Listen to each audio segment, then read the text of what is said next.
Yeah, I want to make a little video here on something. Back in January, I decided to live a stoner lifestyle, and if you watch my stoner, I made a video what it meant to me to be a stoner actually, and I believe you don't have to even use THC to be a stoner. It's just it's an attitude, you know what I mean? And it's a good video to watch, I think. Maybe I'll make another one somewhere on. But anyways, for quite there, for like before we decided to become a stoner, live the stoner lifestyle, stoner attitude. I was in and out. I've been in and out of behavioral health, the nut hut, whatever you want to call it, where the crazy people go when they want to hurt themselves. That was me, okay? I was in and out last year, 2019, probably, oh my gosh, 5 or 6 times probably up there, okay, in the hospital because I wanted to kill myself, okay?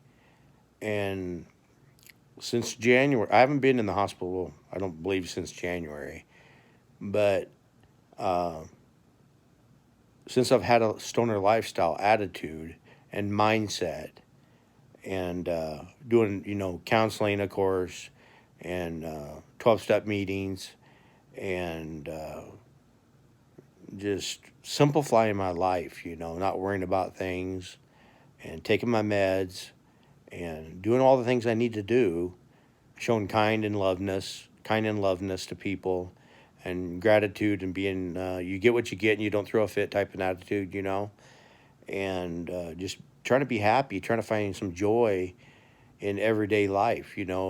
Some days that I have that dark cloud over me, and I just want to hide underneath a blanket so it don't rain on me, if that makes any sense. Um, but I've had my ups and downs, and you know, you got to be careful when you have mental health. At least I do, because there was a time that they had me on so many psych meds that it even creeped out my a close friend of mine that we went to college together. I lived with. I couldn't even carry on a conversation. I was so just on psych meds. Okay, I was so out of it. You know what I'm saying? So for me, there's a happy medium between with psych meds. You know, you want just enough to keep you so you're like this and not going like this or like this, but not so you're like this so you're not, not alive. You're a slug on a couch not doing anything. That's not living. If you're taking so many psych meds that all you do is nothing, then you're taking too many, I think. At one time, that's what I took. I believe I was taking too many, and I didn't do anything. I didn't, like I said, I couldn't even.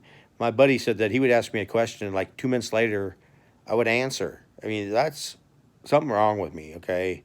And the doctor that I used to go to, he was only spending like 6 minutes with me, 6 minutes, and he had put me on all those meds like that, okay? Well, since then, I've changed doctors. I don't have nothing against him. Um, it's really not his fault. He works for the hospital. They pay him a salary, and they want to him see as many patients as he can, so they can get their insurance premiums. I understand it. Okay. Now I go to another person. She's actually a nurse practitioner, and each one of her visits is a half an hour long.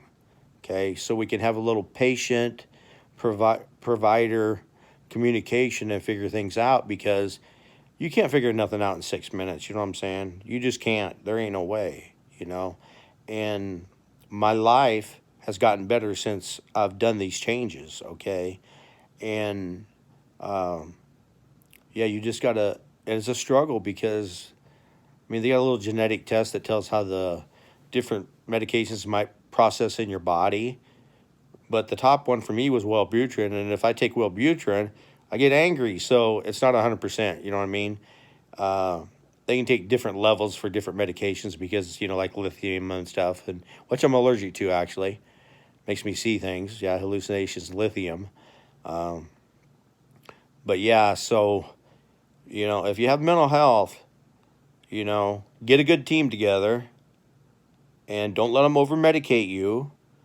You might have to suffer a little bit, but it's better to suffer a little bit than to not function in life and have friends and go do things because you're so medicated that people don't want to be around you because you're freaking creepy. You know what I'm saying? So, but you need to be able to say, you know what, I need a little bit, we should try a little bit more of this because I'm feeling this way. You got to be very mindful about how you feel.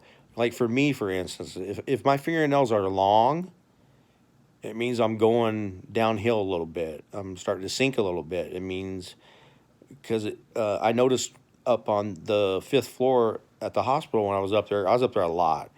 And it seemed that most people that were up there for suicide ideation, we all had long fingernails for whatever reason. I noticed that. I don't know why I noticed that, but I did.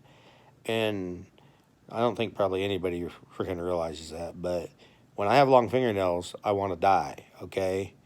It means that it don't happen just usually overnight for me. Well, I mean, it has at times, just boom, but it's usually kind of a progressive thing, like a snowball. It starts to roll and it just gets bigger and bigger and bigger until it just I'm EPC'd and up in the freaking nut hut, you know what I'm saying? And that's a bad spot to be, okay? I mean, it's a good spot to be because you're not going to kill yourself or hurt yourself. You know what I mean? But who can afford those medical bills, I mean, then I have co-pays and stuff, that causes more stress, which doesn't help with the stoner lifestyle stress, you know what I'm saying? So staying out of the hospital causes me less stress because I have less bills. See, so it's kind of all tied together in this big web. And I wish more people would talk about it, actually. You know what I'm saying? You know what I'm saying? You know? Um,